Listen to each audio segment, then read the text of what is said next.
Yan o. Sakit. Nilulublob mo lang siya sa balde, tsaka hindi siya matakot sa tubig. Kasi manipis lang yung tubig na binubuga niya, pero malakas. So, hanggang ngayon pa rin ba? Nagbabayad pa rin kayo para sa mga pressure washer? Eh, mura-mura lang to. Alam nyo gano'ng kalakas guys ha? Pakita mo pa. Ayan. Dumi na motor natin. Umuulan. Kasi pag umuulan, matik, maglilinis tayo nun. Aray ko. Pero di na tayo maghulog ng piso-piso dahil meron na tayo nito. Ayan, natin mo gano'ng kalakas yan guys. Oh. Diba? Grabe, lakas nito guys. Ayan, oh.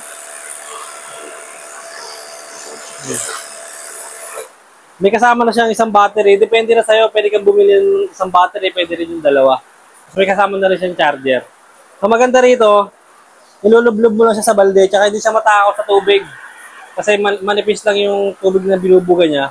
Pero malakas. Hindi na mapakita ko sa inyo yung sample ha. Ano tayo yung mga Ay, makita yung mga lumot na yan.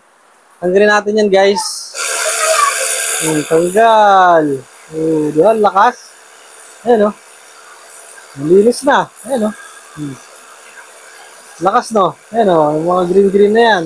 O, yan na yung mga lumot o. Sobrang lakas niyan. Lalo na pag sa kamay mo, nakakasugat to guys. Ayan o. Sakit. Yan. Kung hanggang ngayon, nagbabayad ka pa rin, kung pila ka pa sa piso-piso, mag-invest ka na ng pressure washer. Sobrang mura lang.